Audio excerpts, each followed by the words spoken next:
እኔ ብቻ ግን የጸሎትን ትምህርት በደንብ ካወቀ እኔም ብቻ ተከትሎ ጥሩ ነገር ላይ መጣ ይችላል። ጸሎት ትርጉሙ ምን ማለት ነው? ጸሎት ማለት መጀመሪያ የሰው ልጅ አትብላ የተባለውን ጸበለስ ከበላ በኋላ የመጣ ጥያቄ ነው ጸሎት እንጂ አብሮን የተፈጠረ አይደለም። አሁን እኛ መቶኛ ነገር ነን። አድማኤላውያን ነው የምንባለው። አድማኤል ሚካኤል ገብርኤል እንደሚባለው አድማኤል ነው የምንባለው። መልካውያን ማለት ነው።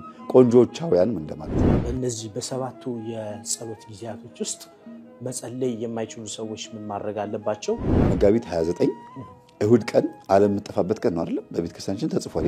በዮሐንስ በኩል እናታችን ድንግል ማርያም ተሰጥታናለች። መቼ? እርግጠኛ የሆነው ማህተም ያረጋግጠው በደሙ በስጋው ነው። ደሙ በሚፈስበት በዛ በመስቀል በቀራንዮ ላይ ነው። አሁንም ኢየሱስ ክርስቶስ በመታምረዋ በቅድስት ድንግል ማርያም ገላ ውስጥ ተደብቆ ከስጋዋ ስጋ ከደሟ ደም ነስቶ በመስቀል ላይ ሆኖ አምላኬ አምላኬ ለምን ተውከኝ ሲል ፍጡር መስሎ ታየው ዲያብሎስ። ከርቀት ያይ ነበር። እንዴ አምላክ ነው ብዬ እስካሁን ስሻሸው ስፈራው። ጸልየ ስተኛ እግዚአብሔር ያመለከተህን ነገር እንዳትረሳ አይምሮህ ሴቭ አድርጎ ያስቀምጠዋል። እንዴት ነው የምትረሳው ሲባል አንደኛ በድካም የተነሳ በመብላት በመጠጣት የተነሳ ስጋ በጣም ሲዳከም የመርሳት ነገር ይመጣል። በሬ መስሎ የሚታይ ሰይጣኑ ሳይሆን ጠባቂ መልአክህ መንፈሱን በበሬ መልክ ያሳያል። በሬ ሲባል ሚወጋ ፊጋ በሬ ሆኖ ሲያባርር ካሳየ አንተ ላይ መንፈሱ ተናዶብሃል ማለት ቀን ባደረከው መልካም ነገር።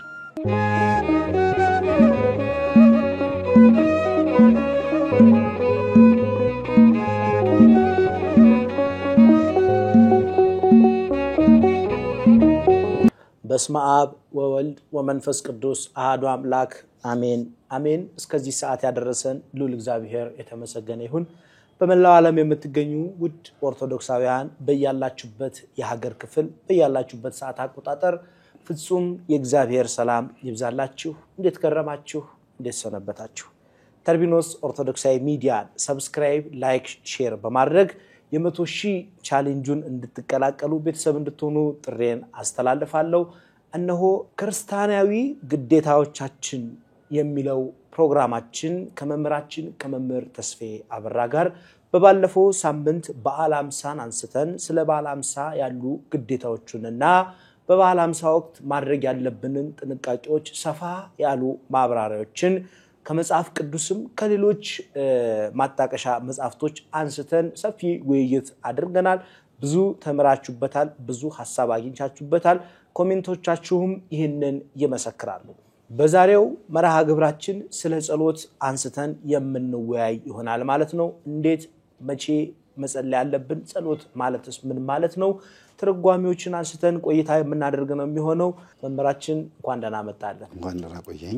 እንግዲህ በባለፈው ሳምንት ስለ በዓለ ሃምሳ አንስተን ሰፊ ውይይት አድርገናል። ብዙ ሰዎችም ኮሜንት ላይ እንደጻፉልን ብዙ ሐሳቦችን አንስተን ዳሰን ብዙ እንደተማሩበት ነው የገለጹልን። በድጋሚ ሐሳብ ስሰጥ ብዙ ጊዜ ገጠመኞች ላይ አሁንም የምታቀርባቸው በተለይ በላይቭ ፕሮግራምም ላይ በገጠመኝ ፕሮግራሞችም ሌሎች መርሃ ግብሮችም ላይ እየዳሰስክ የምታልፋቸው ሐሳቦች አሉና በተለይ ስለ ጸሎት ደግሞ ሰዎች ግዴታዎቻቸው ነው ስለ ጸሎት ምን ማድረግ አለባቸው እንዴት መጸለይ አለባቸውና መጸለይ እንዳለባቸው ነው የምታስተምረውና ይሄ ከምን አንፃር ነው የሚለውን አንስተን ሁለተኛ ነገር ደግሞ በጸሎት ዙሪያ ያልዳሰስካቸውን ሐሳቦች ዛሬ የምናነሳ ይሆናል ማለት ነው። እንግዲህ እስቲ ለምንድን ነው ብዙ ጊዜ ጥልቅ ያሉ ሰፋ ያሉ ሐሳቦችን የማታነሳበት ምክንያት? በጸሎት ዙሪያ ሰፊ ነው ብዬ ነው ሐሳቡ። በጸሎት ዙሪያ አንደኛ ትምህርቱን የሚያዳምጡ ሰዎች በራሳቸው ትጉዎች ናቸው። አዲስ የመጣ ክርስቲያንም ቢሆን እንኳን ቢያንስ አባታችን ነው ብሎ ጸልዮ ትምህርቱን አዳምጦ ነቃ እንዲል ነው። ቀንበር ላለመጫን ነው። ሁለተኛ ነገር ደግሞ ዲቴል ገብቶ ስለ ጸሎት ራሱ ሰርች አድርጎ ሲያዳምጥ ደስ ይላል። ምን ያህል ፍላጎት እንዳለው የምታውቀው ትንሽ ሂንት ሰጥተው ፍንጭ ሰጥተው ከዛ ስለ ነፍሱ ስለ ስጋው ስለ ጠላቱ ስለ ወዳጁ ካወቀ በኋላ በቃ መጸለይ አለብኝ ማለት ነው መትጋት አለብኝ ማለት ነው ሲል የዛን ሰዓት ገብቶ ሰርች ያደርጋል። የትኞቹን አባቶች ላዳምጥ ብሎ ሰርች ከኔ ብቻ ግን የጸሎትን ትምህርት በደንብ ካወቀ እኔም ብቻ ተከትሎ ጥሩ ነገር ላይ መጣ ይችላል። የሌሎቹ አባቶችንም ትምህርቶች እንዲያዳምጥ እድልም እየሰጠው ነው ማለት ነው። እና አንተም ይሄው እየጠየቀኝ ያለው ስለዚህ ለዛ ነው ሁሉን ነገር ጭርስ አድርጌ ማለት ትኩረቴ ዘውጉ ላይ ነው ገጠመኙ ላይ ነው። ልጅቷ ጸልያ ምን እንዳገኘች እንጂ ምን እንደጸለየች በማብራራት ትምህርቱን ማስፋት ብዙም ያናክል አልፈለኩምና ለብቻው ግን ጊዜ ተሰጥቶት ደግሞ እንድንወያይበት ፈቀደ እግዚአብሔር። በጣም እናመሰግናለን። እንግዲህ በጣም ብዙ ሰዎች በዚህ ፕሮግራም ደስተኛ እንደሚሆኑ ምንም ጥርጥር የለኝምና ክርስቲያናዊ ግዴታዎቻችን ምን መሆን አለባቸው የሚል መርሃ ግብራችን ነው። እንግዲህ በሁለተኛው ክፍላችን ስለ ጸሎት የምናነሳበት ጊዜ ነው። ያው እስቲ ጸሎት ትርጉሙ ምን ማለት ነው? ጸሎት ማለት መጀመሪያ ባለፈው ጨረፍ እንዳደረኩት ጸሎት ማለት ልመና፣ ከለላ መጠየቅ፣ እርዳታ መጠየቅ፣ የጎደለን ነገር ለመሙላት መማጸን ማለት ነው።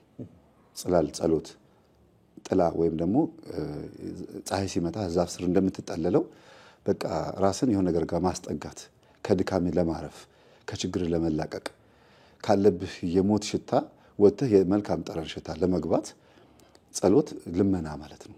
ወደ እግዚአብሔር ምህላ የምታቀርብበት ማለት ነው። ግን ይሄ ነገር ለሰው ልጆች አብሮ የተፈጠረ የተሰጠ ሳይሆን ከውድቀት በኋላ የመጣ ነው። ደጋግሜ እንደምናገረው የሰው ልጅ አትብላ የተባለውን ጸበለስ ከበላ በኋላ የመጣ ጥያቄ ነው ጸሎት እንጂ አብሮን የተፈጠረ አይደለም። እንድንጸልይ ሳይሆን እንድናመሰግን የተፈጠረ ነው። እግዚአብሔር ዘፍጥረት ምዕራፍ 1 ቁጥር 26 ላይ እግዚአብሔርም አለ ሰውን በምሳሌያችን እንደመልካችን አድርገን እንፍጠር ይላል። አለ ይልና አንድነቱን እንፍጠር የሚለው ደግሞ ሶስትነቱን ይናገራል። ስለዚህ በስላሴ አምሳል ነው የተፈጠርነው። እኔ ስላሴ አምሳል ነኝ ማለት ነው። ቆንጆም ሴት ትሁን አስቀያሚ ትሁን፣ ቆንጆ ወንድም ይሁን አስቀያሚ፣ አጭርም ረጅምም ሁሉም የስላሴ ፍጥረት ነው። ሰው የተባለ ፍጥረት በሙሉ ማለት ነው። ሌሎችን ፍጥረታት በሙሉ እንዴት አጎን የፈጠራቸው በማሰብ በመናገር ነው። ሰውን ግን በተቀደሰ እጁ አበጀው ነው የሚለው። ሰራው እንኳን አይልም። አበጀው ማለት አሳመረው። የተበጠሰ ክር ካለ ስትቋጥረው ምን ይላሉ የገጠር ሰዎች? እስቲ አብጀው ይሄን ነገር ክሩን እስቲ አብጀው ይላሉ። ቋጥሪው ማለት ነው። ጠበቅ አርጊው፣ አሳምሪው። የተሰበረም ነገር ካለ ሸክላ ወይ ነገር ካለ እስቲ አብጀው ሲል ጠግነው፣ አብጀው፣ አሳምረው ማለት ነው። ሰውንም እግዚአብሔር ከመስራትም አልፎ አበጀው፣ አሰማመረው። አዳም ማለት መልከ መልካም ቆንጆ ማለት ነው ትርጉሙ ራሱ። ስለዚህ የሰው ልጅ የተፈጠረው ሊያመሰግን ነው። ይሄን የመሰለ ንጉስ፣ የምድራችን ንጉስ 100ኛ ነገድ ሆኖ እንዲፈጠር የተፈለገው ደግሞ መጀመሪያ የካደ ዲያብሎስ ስላለ ነው። መጀመሪያ ዲያብሎስ ወደቀ። 100 ነገድ የነበሩት መላእክቶች 99 ሆኖ ማለት ነው። አሁን እኛ 100ኛ ነገድ ነን። አድማኤላውያን ነው የምንባለው። አድማኤል ሚካኤል ገብርኤል እንደሚባለው አድማኤል ነው የምንባለው። መልካውያን ማለት ነው። ቆንጆቻውያን እንደማለት ነው። አማርኛው ምናልባት ሌላ ነገር ውስጥ ሊገባ ይችላል። ብቻ ዞሮ ዞሮ 100ኛ ነገድ ነን። ምን ሆነን ነው 100ኛ ነገድ የሆን ነው? ጸላይ ሆነን አይደለም፣ አመስጋኝ ሆነን ነው። አሁን መላእክት ይጸልያሉ ወይስ ያመሰግናሉ? ያመሰግናሉ። ለኛ ግን ምን ያደርጋሉ? ይለምናሉ። ስለዚህ እኛ አመስጋኝ ሆነን ለወደቁት ምን ጸልይ ነው መሆን ያለብን። ስነ ፍጥረቱን እንዲጠብቅ ለምሳሌ ዛፉን ለኔ ስለፈጠርክልኝ አመሰግናለሁ፣ አዝርዕትን፣ እንስሳትን፣ ደመናውን ስለፈጠርክልኝ አመሰግናለሁ እምንል ነበርን መጀመሪያ። ክብርህ፣ ስምህ፣ ሁሉ ነገርህ የተመሰገነው፣ ፍቅርህ፣ መግቦትህ የተመሰገነ ይሁን ለማለት ነበር የመጣ ነው። ግን አልሆነም፣ ወደቅን። 7 ዓመት በማመስገን ኖረና ከ7 ዓመት በኋላ ግን አዳም ከአመስጋኝነት ወደ ለማኝነት ገባ። ወደ አልቃሽነት ገባ። ድቀት አገኘ ወይም ደግሞ ውድቀት ውስጥ ገባ። ሀፍረቱን በበለስ ቅጠል እስከ መሸፈን ድረስ ደረሰ። ይሄ ጥፍራችን የዛ ምሳሌ ነው፣ የጸላይነታችን ምሳሌ ነው። መጀመሪያ ጥፍራችን አልነበረም፣ አመስጋኝ በነበርንበት ሰዓት ይላል መጽሐፈ ኩፋሌ አንድምታ ላይ አዳምና ሔዋን ሲፈጠሩ ጥፍር አልነበራቸውም። ይሄ የምታየው ጥፍር አልነበረም። ልክ ዕፀ በለሷን በልተው ጸጋቸው ሲገፈፍ ከላያቸው ላይ ያለው ብርሃን ተነሳና ይላል የአባቶች ትርጓሜ ወደ ጥፍርነት ተቀየረ። ወደ ጥፍርነት ሲቀየር ጥፍር አሁን ከለሩ ነጭም ይሁን ምን ይሁን አታውቀውም አይደል? ምንድነው? አዳም ሁሉ ጊዜ ጥፍሩን ሲመለከት ኃጢአቱ ትዝ ይለዋል። ወይኔ አመስጋኝ ነበርኩ አሁን ጸላይ ልሆን ነው ሚል ትርጉም አለው። ጸጋዬን ተገፈፍኩ። አሁን እኮ የምጸልየው ጸጋዬን ለማስመለስ ነው እንጂ ለክብሩ አይደለም የሚል ትርጉምም አለው። ተሻማን ለክብሩ ምን ሰግድበትን ጊዜ ተሻማ ምን ልመና አድርግልኝ የምንለው ነገር ስላደረክልኝ አመሰግናለሁ የሚለውን ነገር ጋረደው ማለት ነው። ያ ማለት በተዘዋዋሪ መንገድ ባህሪያችንን ጸባያችን ጋረደው እንደማለት ነው። ባህሪ የተሰጠ ስጦታ ነው። ከሰባቱ ሀብታት ውስጥ ማመስገን አንዱ ስጦታ ነው ይላል። ማመስገን እግዚአብሔርን ማወቅ፣ ማስተዋል፣ ዕውቀት፣ ምናምን እምነት፣ እነዚህ ጸጋዎች ናቸው። እግዚአብሔርን መፍራት ይላል። እዚህ ጋር ግን ስንመጣ ከሰባቱ የነፍሳችን ባህሪያት ወጥተን ለማኝ እንድንሆን አደረገን። 8ኛ ባህሪ የሚመስል ጸባይ ተጣበቀብን። ስለዚህ የሰው ልጅ ከመንደርና ከቤተሰብ ጸባይ ወጥቶ ባህሪውን መምሰል ሲጀምር እንደና አቡነ ገብረ መንፈስ ቅዱስ 530 ምናምን ዓመት ይኖራል። በገዳም በባዕት ውስጥ ሆኖ ጠላትን ማዋጋት ይችላሉ። ያልተደረገላቸውን ነገር እያሰቡ አድርግልኝ ከማለት ይልቅ ስላደረክልኝ አመሰግናለሁ ማለትን ያውቁበታል። ለዚህ ነው ምናኔ ያስፈልገው ስኳር፣ ጤፍ፣ ሽሮ፣ በርበሬ ስጠኝ ከማለት ይልቅ ዝም ብሎ እንዲሁ የተመሰገንክ ሁን ብሎ ያለ ንብረት ማንነታቸውን ብቻ ሰጥተውት ያለ ንብረት ማመስገን ስለፈለጉ ነው። ግን እንደዛም ሆኖ ይጸልያሉ ገዳም ሆኖ። ለምን?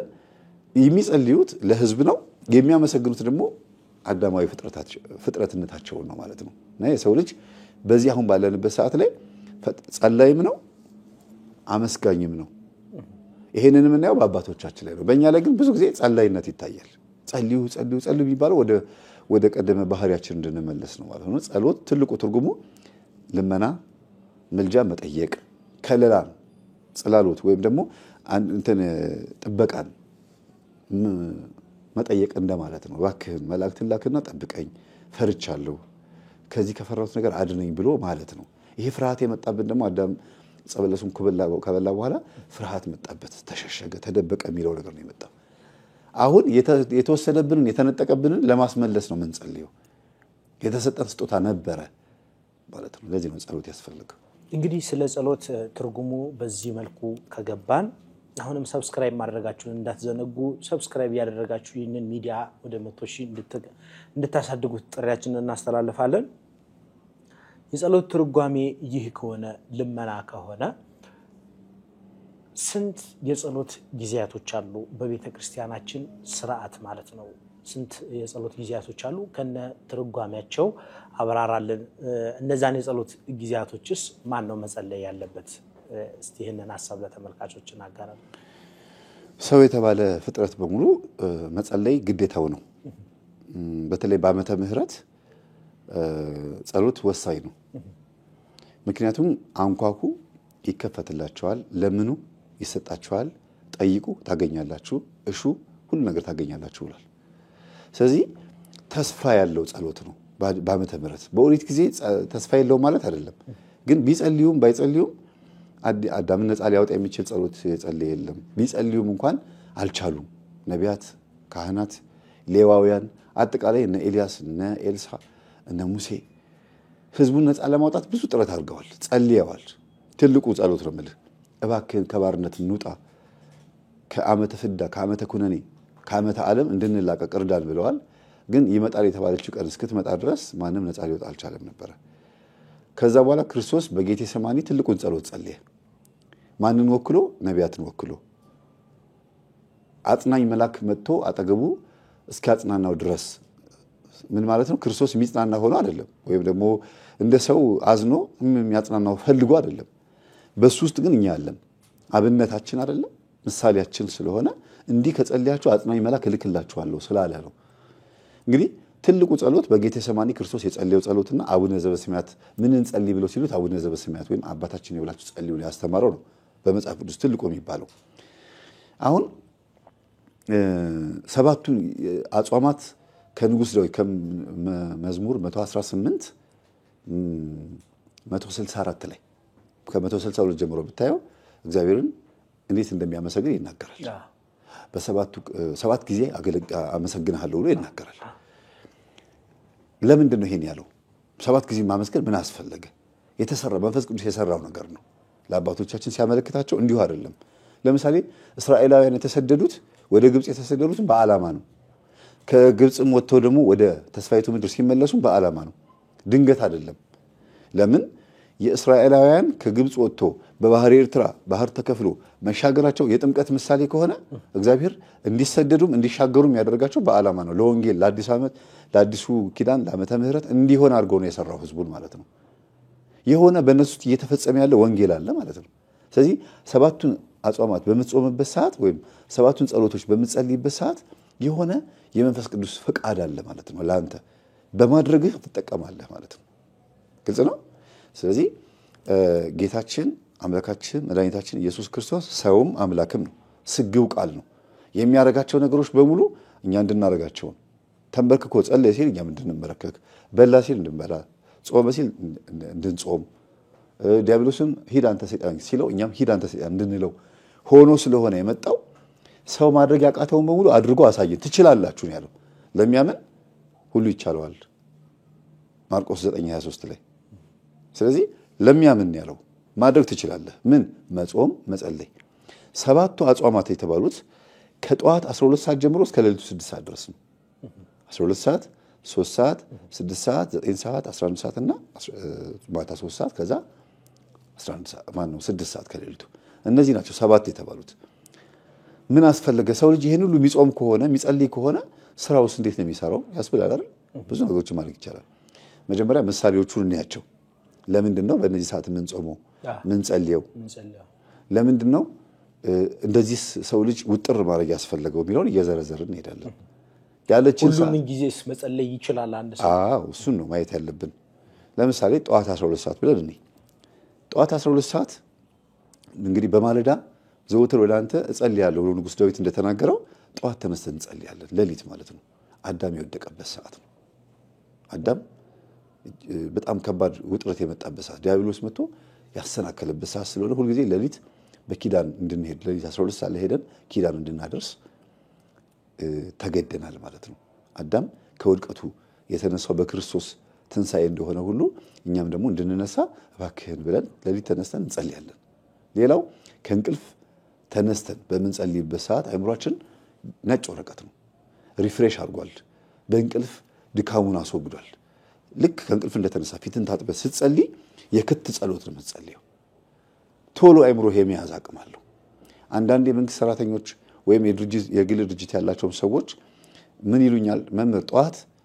ድንገት ሬዲዮ ዘፈን ከሰማኝ ሙሉ ቀን አብሮኝ ይውላል ይላሉ ሙዚቃም ከሆነ መዝሙርም ከሆነ እንደዛው አይምሮህ ልክ ከእንቅልፍ እንደተነሳ የምትነቃው በመዝሙር ከሆነ ያ መዝሙር ሙሉ ቀን አብሮህ ነው የሚውለው ለዚህ ነው አባቶች ጠዋት እንድንጸልይ ያደረጉት ጸሎቱ አብሮን እንዲውል ስለተፈለገ ነው ድንገት እንኳን ስራ በዝቶብህ የ3 ሰዓቱንም የ6 ሰዓቱንም የ9 ሰዓቱንም ባትጸልይ እንኳን የጠዋቱ ጸሎት አብሮህ ይውላል ያልክ እየዘመርክ ነው የምትውለው ሳታቀው ለምን አይምሮ የሰጡትን ነው የሚያቀብለው ነጮች ኮንሺየስ አንኮንሺየስ ማይንድ የሚሉት ይሄን ነው ይሄ ፊት ለፊት ያለው ቅርቡ አይምሮ ለውስጠኛው አይምሮ ያቀብለዋል ይላሉ እኛ ደግሞ ምንለው ምንድነው አይምሮና ህሊና ነው ምንለው እነሱ ናቸው የከፋፈሉት እንጂ ህሊና ዋናው ትልቁ የውስጥ ያለው ድብቁ አይምሮ ነው ፈራጁ ነው ኃጢአት ሲሰራ ጸጥ ብሎ ይቀር ማነው ዝም ብሎ ይቀመጥና ልክ ኃጢአት ሲሰራ ይላል እሱ ድብቁ አይምሮ ነው ይሄ ፊት ለፊት ያለው አይምሮ ግን ያቀበልከው ነው ልጠጣ ስትል ጠጣ ይላል ይሄ ድብቁ አይምሮ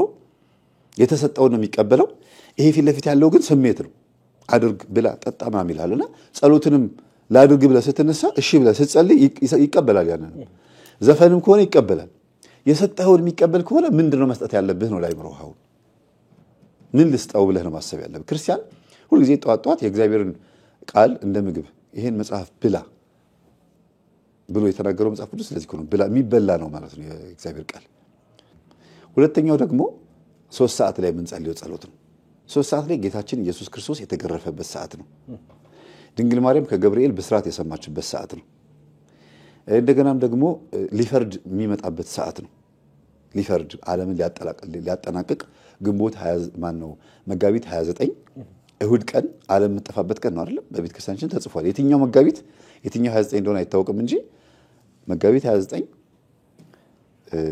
ዓለም የምትጠፋበት ሊፈርድ የሚመጣበት ቀን ነው የመሳት ቀኑ ማለት አዎ በጠዋቱ 3 ሰዓት እሁድ ቀን ነው የሚመጣው ስለዚህ ጠዋት 3 ሰዓት በመጸልይበት ሰዓት ይሄን ያሰብክ እንድትጸልይ ነው ነብዩ ዳንኤልም ጠዋት 3 ሰዓት ተነስቶ ነበር የሚጸልየው የነበረው በአንበሶች ጉድጓድ የተጣለው ዳንኤል ጠዋት ተነስቶ 3 ሰዓት ላይ ይጸልይ ነበር እግዚአብሔርም ጸሎቱን ይሰማው ነበር ይላል ይሄ በነግህ ማለት ሲነጋ ማለት ነው 3 ሰዓት ላይ እንግዲህ ለምንድነው በ3 ሰዓት የምንጸልየው ልክ እመቤታችን ገብርኤል ሊያበስራት እንደመጣ ሁሉ እኔንም መልካም ዜና አብስረኝ እያልክ ነው የምትጸልየው ሊፈርድ እንደሚመጣ ሁሉ አንደኛ አትፍረድብኝ ሁለተኛ ደግሞ ፍረድልኝ ማለት ተበድያለሁና እንዲያርገውኛልና ብለህ የምታመለክትበት ነው በኃጢአት ምክንያት ደግሞ አትፍረድብኝ የምትልበት ሰዓት ነው በጎቼ በቀኝ ፍየሎች በግራ ብለህ እንዳልክ ሁሉ እኔን ደግሞ በቀኝ ባክህን እንደሆን አይምሬን ክፈትልኝ ትላለህ ጠዋት 3 ሰዓት ላይ እንደተገረፈበት ሰዓት ደግሞ ጌታ ሆይ ለኔ ስትል ይሄ ሁሉ ጅራፍ አርፎብሃል 6666 ጊዜ አራት ስድስቶች ማለት ነው ለኔ ስትል ጀርባ እስኪላጥ ተገርፈሃል ምንም አላጠፋህም የኔን ህማም ግን ተሸክመህ ኢሳይያስ 53 ላይ እንዳለው ትንቢተ ኢሳይያስ ላይ ለኔ ግን ህማሜን ተሸክመህልኝ ተገረፍክ ሊጦስትራ ማለት ቦታ ነች አሁን ያካባቢ ስም እንዳለ ሁሉ ሊጦስትራ የተገረፈባት ቦታ ነች ከሊጦስትራ እስከ ቀራኒዮ ድረስ ያን ሁሉ መከራ የተቀበልከው ለኔ ነው እባክህን ጌታ ሆይ ለኔ እንደተገረፍክልኝ ሁሉ እኔ ደግሞ ግርፋትን ያሰብኩኝ እንደሰግድ ብርታት ስጠኝ አንተ 6666 ጊዜ ስትገረፍ በመለኮታዊ ኃይልህ እንደቻልክ ሁሉ እኔንም ደግሞ አበርታኝ በስምህ የሚገጥመኝ ፈተና ካለ ክብርህን ለመውረስ የሚያስችለኝ ነገር እስከማገኝ ድረስ ብርታቱን ስጠኝ ትለዋለህ ስለዚህ የብርታት ጸሎት ይባላል ግልጽ ነው አይደል ከዛ 3 ሰዓት ጸሎቱ ካለፈ በኋላ ደግሞ 6 ሰዓት ትመጣለህ 6 ሰዓት አጋንንት በጣም የሚሰለጥንበት ሰዓት ነው በጣም አደገኛ ሰዓት ነው ጌታችን ኢየሱስ ክርስቶስ ደግሞ የተቸነከረበት ሰዓት ነው ቅድም ሊጦስትራ ብያለሁ የተገረፈበት ከ3 ሰዓት ጀምሮ እስከ 6 ሰዓት ድረስ ምን ያደረገ ነበር ያን ተራራ እየወጣ ነበር እያንገላቱት ወገቡን እየጎተቱ ከኋላ ሲጎትቱት ወደ ኋላ ይወድቃል ከፊት ሲጎቱ ወደ ፊት ይወድቃል መስቀል ተሸክሞ ነው ከዛ ደግሞ በጥፊ የመቱትም መስቀል ያደረጉበትም ሁሉ ነገር ያደረጉበትም ደግሞ የሌሊቱ ሰዓት ደግሞ አለ ሌሊት ነው ወይዘው ከሌሊቱ 11 ሰዓት እና 12 ሰዓት አካባቢ ላይ ሾካኪ ያደረጉበት ሰዓት ነው በጥፊ የመቱበት ምራቃቸውን የተፉበት ሰዓት ነው ያንን ሰዓት አስበህ ደግሞ ቀን 6 ሰዓት ስታየው እዛ መስቀል ላይ ንጉስ ሆኖ ታያዋለህ ለማን ሲል ነው ይሄን ያደረገው ብለህ 6 ሰዓት ላይ እንድታስብ ያደርጋል አዳም የተፈጠረው ስንት ሰዓት ነው 6 ሰዓት ማን 3 ሰዓት ነው ጧት 3 ሰዓት የተፈጠርኩት በ3 ሰዓት ነውና አንተ ደግሞ 6 ሰዓት ላይ ህይወት ይመለስክልኝ ግልጽ ነው አይደል 6 ሰዓት ላይ ለኛ ዋጋ የከፈለበት ጊዜ ነው ማለት ነው ህማማችንን ተሸክሞ መስቀል ላይ የተወጠረበት ሰዓት ነው እኛ በክብር ዙፋን ላይ ተቀመጥነው እሱ በመስቀል ላይ ተወጥሮ ነው እኛ ቆብ መነኮሳትና ካህናት ያን የሚያምር የጳጳሳት ቆብ እንዲያደርጉ ምክንያት የሆናቸው የሱ የሾህ አክሊል ምክንያት ነው እሱ የሾህ አክሊል አድርጎ ለኛ ደግሞ የክብር አክሊል ሆነ ብለ 6 ሰዓት ላይ መስቀሉን ያየ ነው የምትጸልየው ባይዘው 6 ሰዓት ላይ ብቻ አንድ አባት ናቸው አባ አፍጼ ይባላሉ ከተሰዓቱ ቅዱሳን አንዱ ናቸው ስነ ስቅለቱን ብቻ ያዩ 6 ሰዓት ላይ ይጸልዩ ነበርና ዛሬኛ ትውስታ ብለን ፍላሽ ባክ ብለን ወደ ኋላ እንደምናስተውሰው ራሱ መጥቶ ክርስቶስ ተገለጠላቸው እንዴት ይሰቅሉት እንደነበረ እንግዲህ ፊልም ብለው ፍላሽ ሰክተህ እንዴት ነው የቆዩ ፊልሞች እንደምታዋል አይደል አምጥቶ ግድግዳ ላይ እንዴት እንደሰቀሉት አሳያቸው በዚህ ደረጃ ድረስ ጸሎትን እውን ማድረግ ይቻላልና አባ አፍጼ በረከታቸው ይደርብን በጣም የሚገርሙ አባት ናቸው በወቅቱ የነበረውን አምጥቶ አሳያቸው ይላል በወቅቱ የነበረውን የግርፋቱን ዘመን ማለት ነው እና 6 ሰዓት ላይ እንደዚህ ብለን ምን ጸልየው የተቸነከረበት ሰዓት ነው እጁ በሚስማር የተቸነከረበት ሰዓት ነው አምስቱ ቅንዋተ መስቀል ሳዶር አላዶር ዳናት አዲራ ሮዳስ የተባሉ ቅንዋተ መስቀል በእጁ ላይ በእግሩ ላይ በወገቡ ላይ ያረፉበት ሰዓት ነው ደሙ የፈሰሰበት ሰዓት ነው ጎኑ በጦር የተወጋው ደግሞ 9 ሰዓት ነው እና በእያንዳንዱ ሰዓት የራሱ የሆነ ኃይል አለው ነው 6 ሰዓት ላይ ይሄን ያሰብክ ነው የምትጸልየው ጌታ ሆይ ለኔ ስትል ተቸነከርክ ለኔ ስትል በመስቀል ላይ ነገስክ አይገባህም ግን ለኛ ስትል ነው ያደረከው እንደ ሰው ባጭር ቁመት በጠባብ ደረት ተወስነ መተህ የድንግል ማርያም ጡት ጠብተህ እንደ ሰው ተመላልሰህ 33 ዓመት ከ3 ወር ቆይተህ እዚች መስቀል ላይ ስራህን ፈጸምክ ከዚህ በኋላ እኮ ከመስቀል የምትወርደው በክብር እንጂ እንደነበርከው አይደለም በክብር ነው ከመስቀል የሚወርደው ስለዚህ ያንን አስበን ጸልያለን 6 ሰዓት ማለት ነው 9 ሰዓት ደግሞ የሚገርም ሰዓት ነው አንደኛ ጌታ ነፍሱ የሰጠበት ሰዓት ነው ተፈጸመ ያለበት ሰዓት ነው እነዚህ ቃላቶች በአንተ ህይወት ውስጥ ትልቅ ተጽዕኖ ይፈጥራሉ በእኛ ህይወት ውስጥ ማለት ነው ለምሳሌ ፀሐይ ጨልማለች ጨረቃ ደም ለብሳለች ከዋክብት ረግፈዋል አይደለም በእነዛ ከ6 ሰዓት እስከ 9 ሰዓት ባሉ ጊዜያቶች ውስጥ ህማማቶቹ ታይተዋል እመቤታችን ቅድስት ድንግል ማርያምና ዮሐንስ ወንጌላዊ የተገኙበት ሰዓት ነው እነዚህ 3 ሰዓታቶች ልክ 9 ሰዓት ላይ ግን ነፍሱ ልትወጣ ስትል ዮሐንስ ና ወደዚህ ቅረብ አለው መስቀል ላይ ሆኖ እንደተወጠረ እንደዚህ እነዋት እናቴን ውሰድ አለው ሰጥቻለሁ እናት አርጌ በዮሐንስ ውስጥ እኛ አለን ወኪል ነው እሱ ወኪል ነው ይሄንን በራእይ ዮሐንስ ምዕራፍ 12 ላይ ታገኘዋለህ መጨረሻው ላይ ዘንዶ እመቤታችንን ሲፈትናት ማለት ነው እዛ ቦታ ላይ ዮሐንስ ወኪልነት ተጽፏል ማለት ነው ቃሏን ባነባት ደስ ይለኛል እንዲህ ይላል ዘንዶም ይላል ሴቲቱ ላይ ተቆጥቶ የእግዚአብሔርን ትእዛዝ የሚጠብቁትን የኢየሱስ ምስክር ያላቸውን ከዘሯ የቀሩትን ሊዋጋ ሄደ ይላል ዘንዶ። ሶስት ነገር ነው ራዕይ ዮሐንስ 12:17 ላይ ዘንዶም በሴቲቱ ላይ ተቆጥቶ የእግዚአብሔርን ትእዛዝ የሚጠብቁትን ክርስቲያኖችን ማለት ነው የሚጠብቁት የኢየሱስ ምስክር ያላቸውን ማተብ ያደረገው ነው። ምስክር ማለት ማተብ ነው ወይም ሰማዕታት ማለት ነው። ከዘሯ የቀሩትን የድንግል ማርያም ዘሮች ማን ናቸው? በመስቀል እግር ስር እነሆ ልጅሽ የተባለው ዮሐንስ ዘሯ ነው። የኢየሱስ ክርስቶስ ልጅነት በጸጋ ለዮሐንስ ተሰጥቷል። ከዚህ በኋላ ልጆችሽ እነሱም ጨምር ናቸው እኔ ብቻ አይደለሁም ማለት ገብቷል አይደል?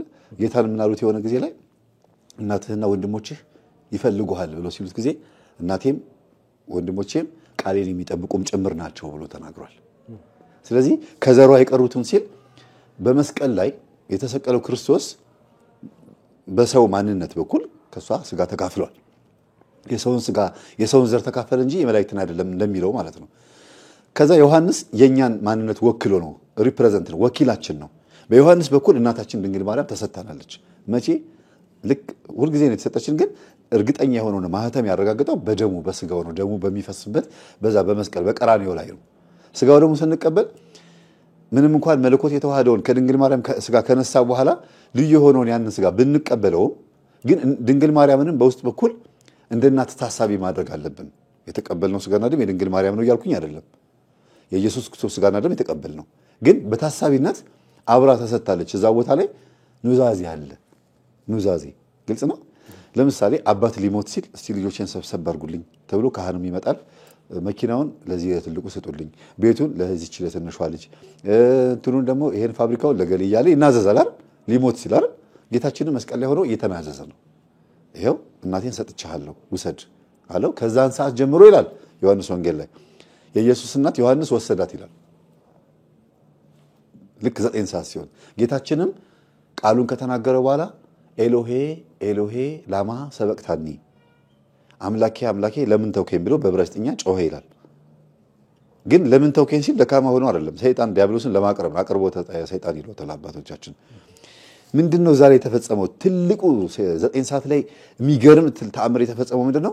ያኔ አዳምና ሔዋን 7 ዓመት በገነት ሲኖሩ ሰይጣን በምን ላይ መጥቶ ነው ያታለላቸው? በእባብ ላይ።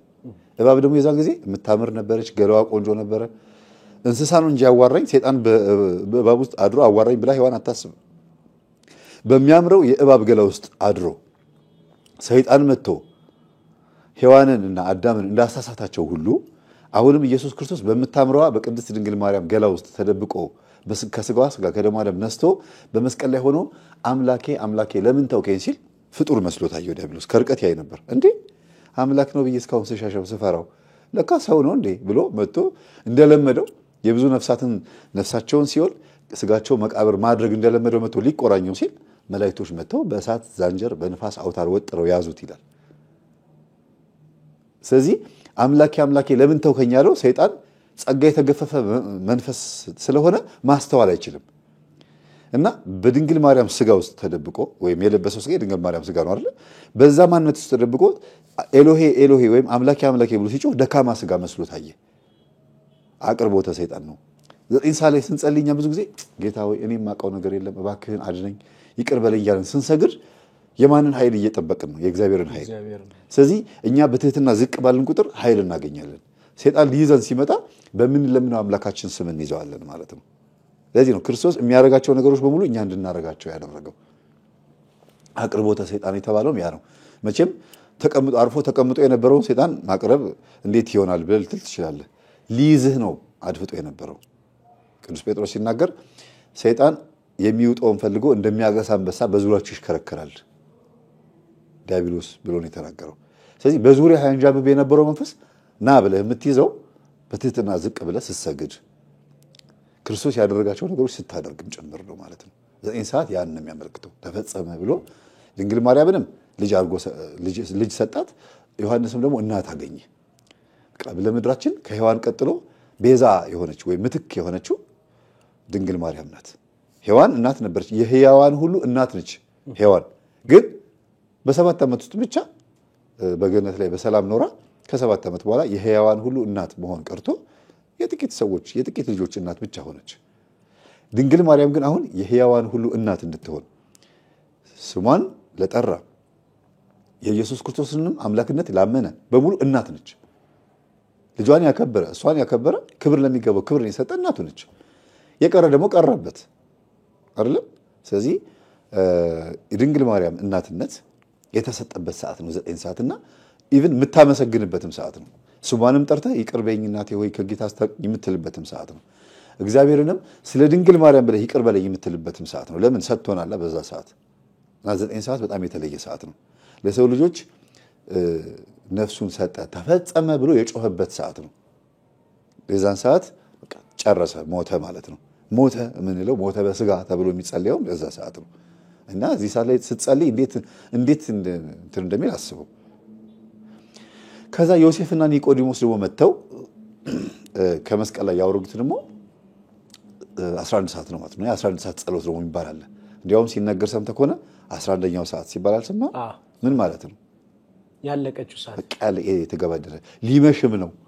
ፍጻሜው ዘመንም ሊመጣ ነው። ክርስቶስም ስራውን ፈጽሞ ከመስቀል የወረደበት ሰዓት ነው።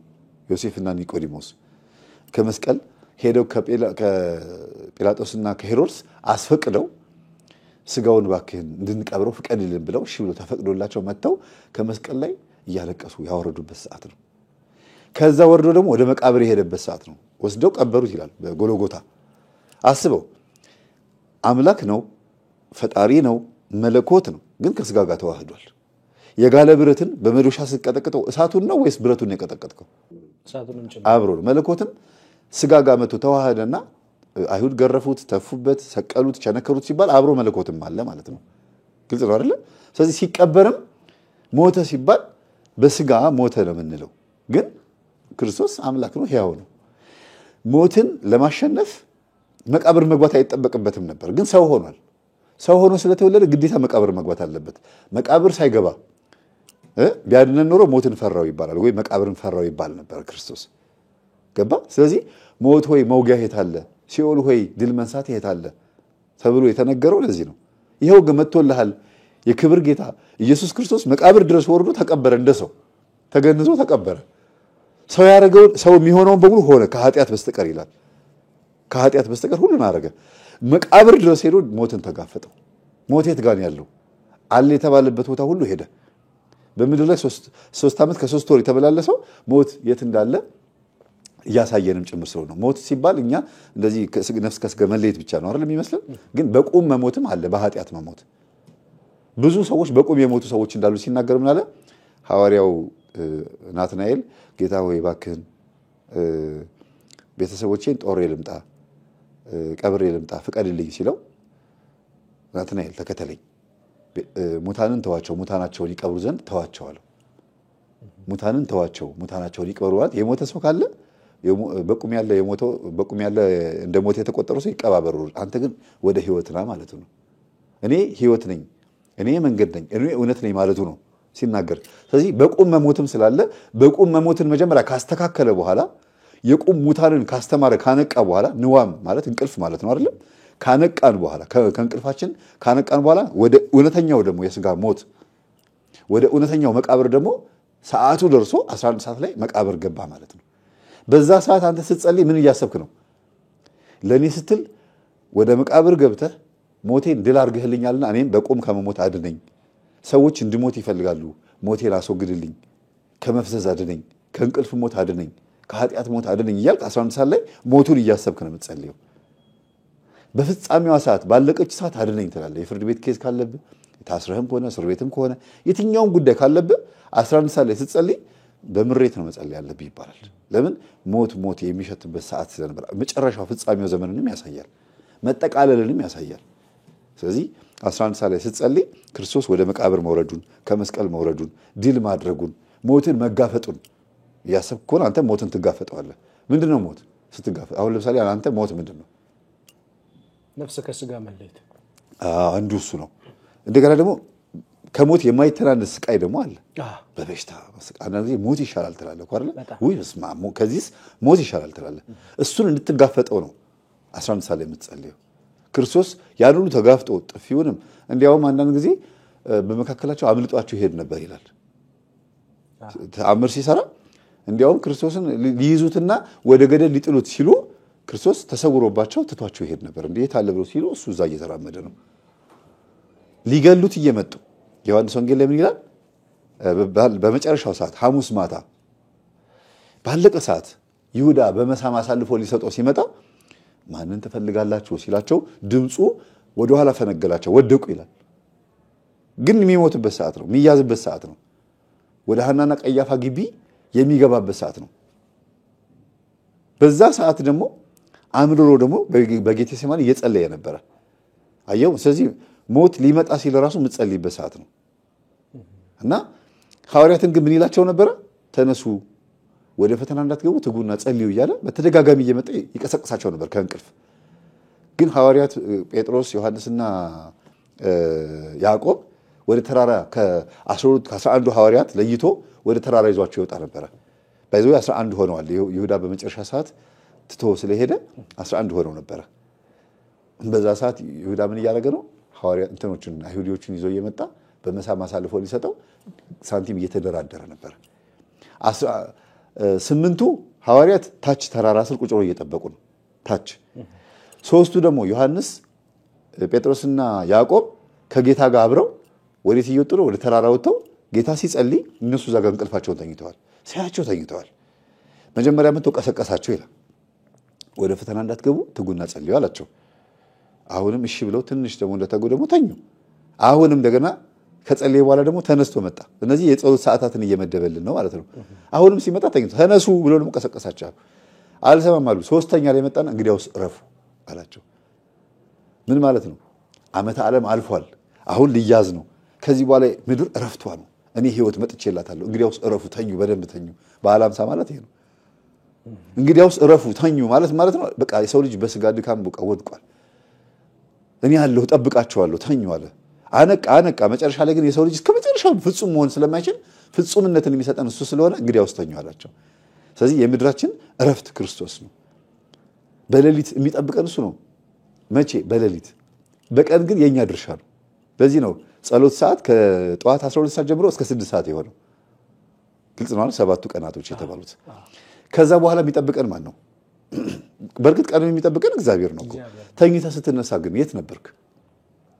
አይገርምህም? ጠዋት ስትነሳ በራስህ ኃይል ነው። አንተ እግዚአብሔር ታምናለህ፣ ማተብ አድርገሃል።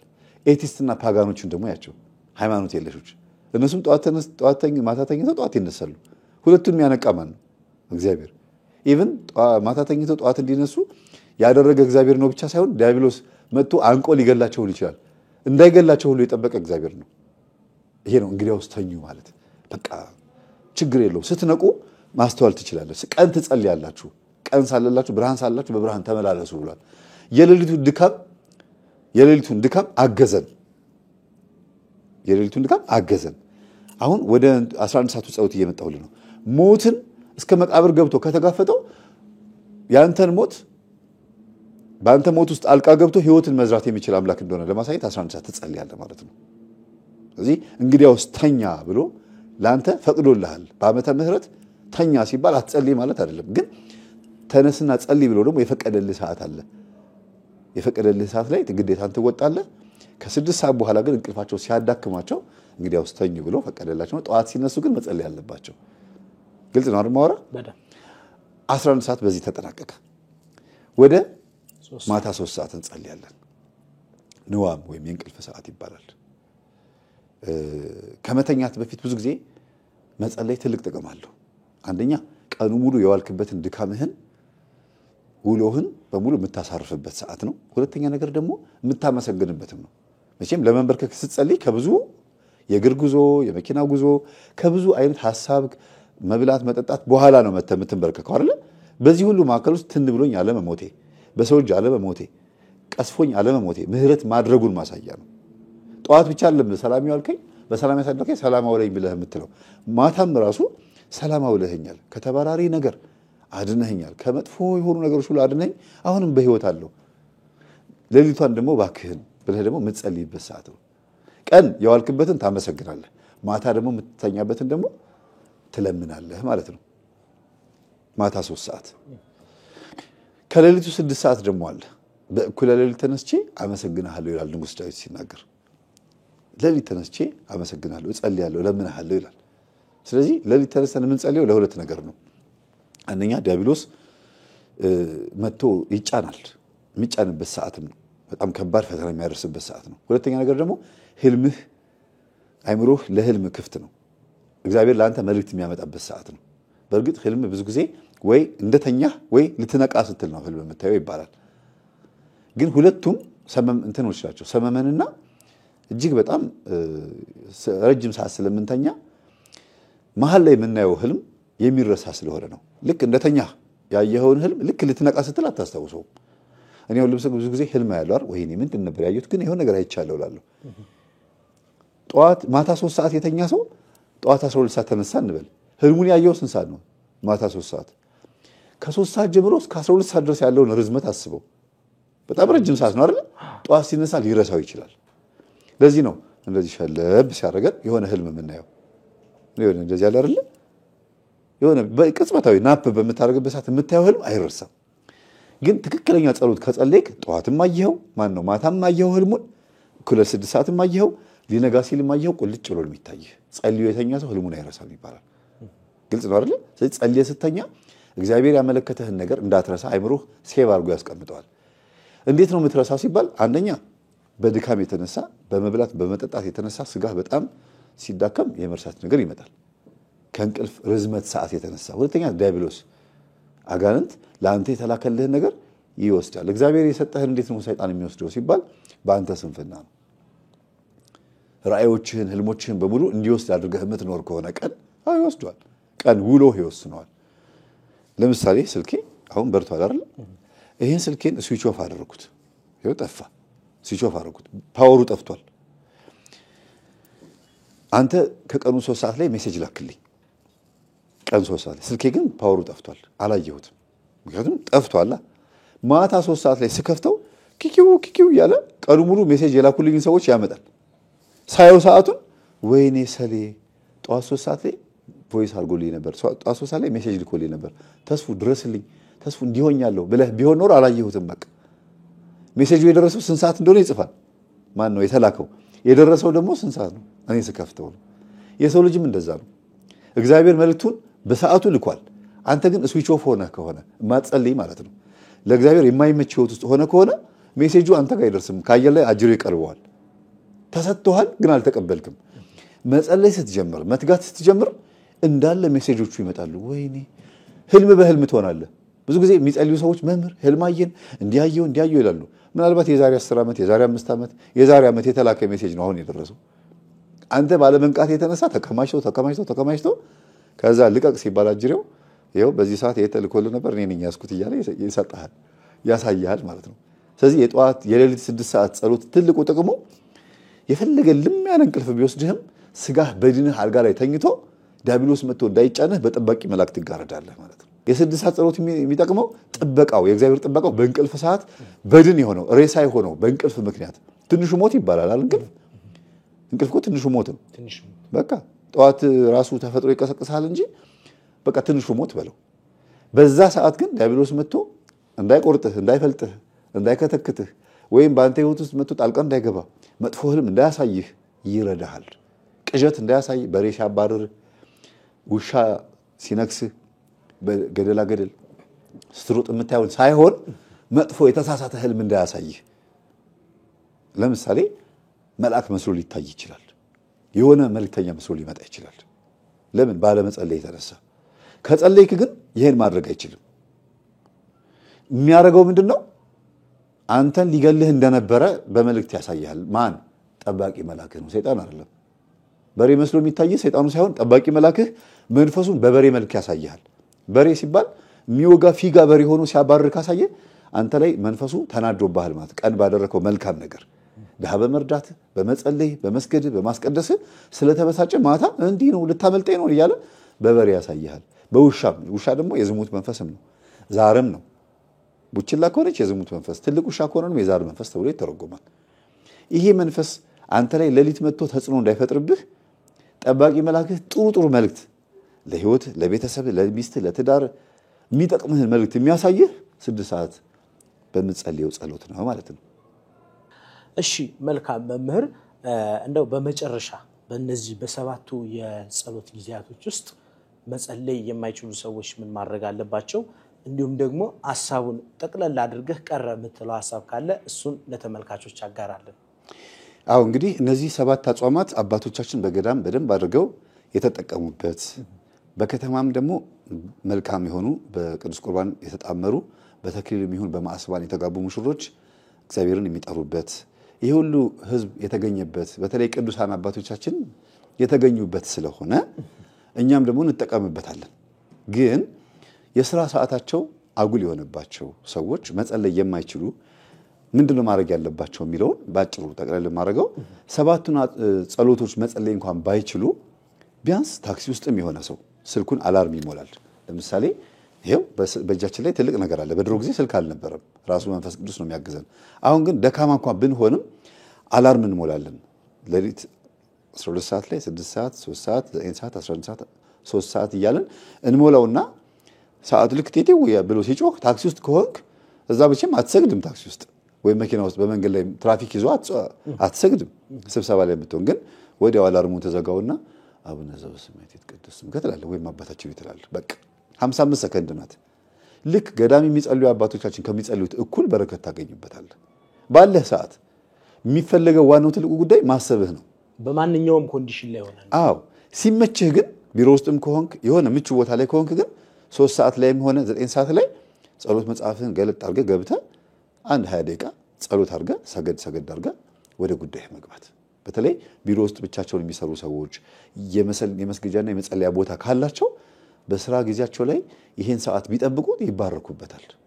ከደሞዝ ጋር በተገናኘ ከስራ ምቀኛ ጋር በተገናኘ ከማንኛውም ህይወታቸው ጋር ትዳርን በተገናኘ መጸለይ የሚችሉበት ከገዳማውያን አባቶች ከመናኞች አባቶች ጋር በመንፈስ የሚገናኙት እቺን ሰዓት ሲያከብሯት ነው። ከቻሉ ካልቻሉ ግን ባገኙት ሰዓት ለምሳሌ 6 ሰዓት ነው የሚጸለየው ማለት 7 ሰዓት አይጸለይም ማለት አይደለም። 3 ሰዓት ጸልዩ ማለት 4 ሰዓት እንዳትጸልይ ማለት አይደለም። ባገኘው ሰዓት ትጸልያለህ። ግን ታሳቢ የምታደርገው ስንትን ሰዓት ነው? እነዚህን ሰዓቶች ነው ታሳቢ የምታደርገው። ለምሳሌ 4 ለ3 ይቀርባል፣ 6 ደግሞ 5 ደግሞ ለ6 ይቀርባል። ስለዚህ ችግር የለውም። አንተ 6 ሰዓትን አስበህ 5 ሰዓት ብትጸልይ ምንም ማለት አይደለም።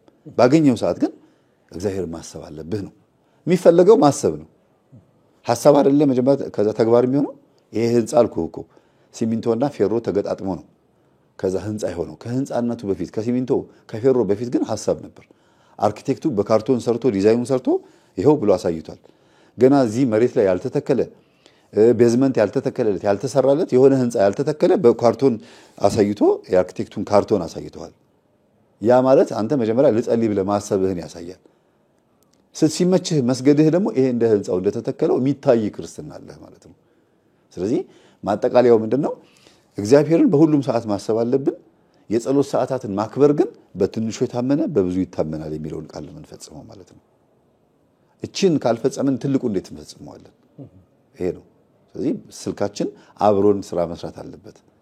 3 ሰዓት ላይ ቲቲው ብሎ ሲጮህ 6 ሰዓት ላይ ሲጮህ እያመለከተ ያለው ጸልይ ነው።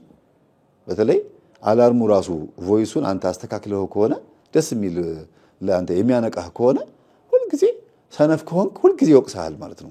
ከህሊና ቀጥሎ ሁለተኛው ወቃሽ ይሆንብሃል። ሰነፍም ከሆንክ አይ ለዚህማ መሆን የለብኝም ያኔ ብርቱ በነበርኩበት ሰዓት ይሄን አላርም ሞልቼው ነበር፣ አንዳንድ ጊዜ ይሄንማ መስማት አልፈልግም ብሎ አላርሙን የሚያጠፉ ሰዎች ሁሉ አሉ። መሆን የለበትም። ለምሳሌ ህሊናቸው መስማት አቅቷቸው ወቀሳውን መስማት አቅቷቸው በቢራ ጠርሙስ ውስጥ የሚደበቁ ሰዎች አሉ። ለምን? ሲሰክሩ ሲጠጡ በቃ ይሄን ማስታወስ አልፈልግም ብለው ይጠጣሉ፣ ይሰክራሉ፣ በቃ ፈታ ይላሉ። ጠዋት ሲነጋስ ይቀርላቸዋል። አይቀርላቸው። አንተ ማታ ምን ስታደርግ ነበር? ከኔ የምታመልጥ መስሎሃል ብሎ ህሊና ትንሹ እግዚአብሔር ሆኖ ይወቅሳል አይደል? ስልክህም እንደዛ ነው።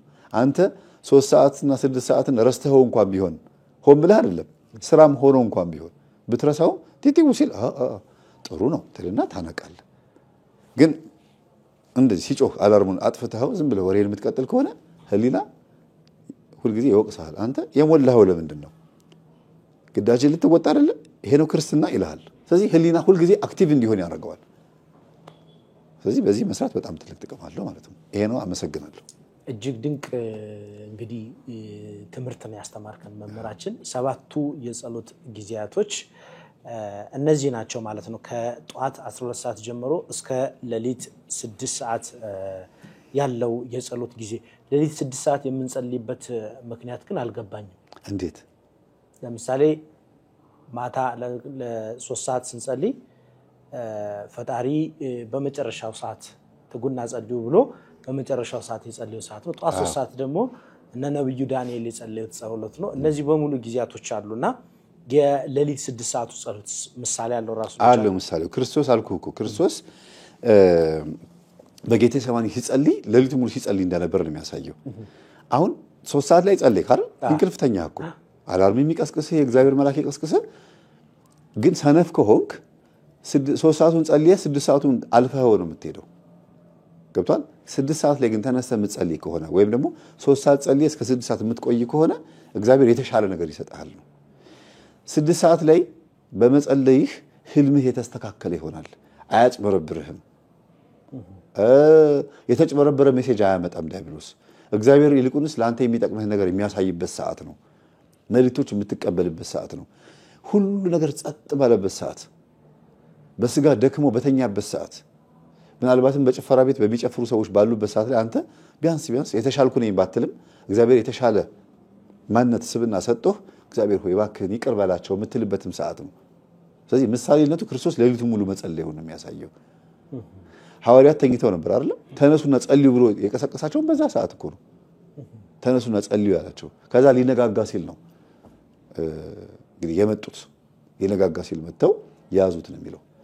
የትንሳኤ ጊዜ ሌሊት 6 ሰዓት ነው የሚፈሰገው። 9 ሰዓት አይደል? 6 ሰዓት ነው ቅዳሴ የሚጀምረው።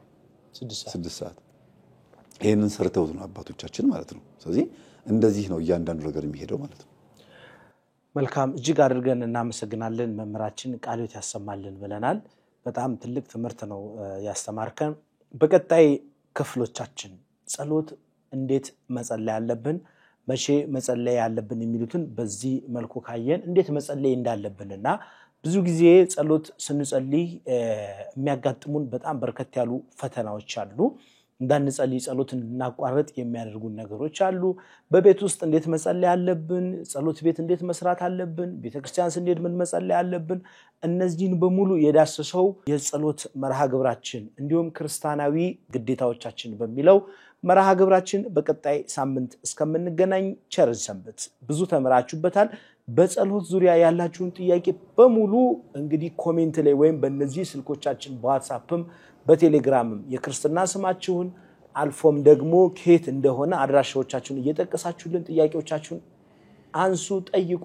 እኛም ከመምህራችን ጋር እያነሳን ውይይት የምናደርግበት ፕሮግራማችን ነው። እስካሁን ቆይታ አድርገናል። 100,000 ሰብስክራይብ መግባት አለብን።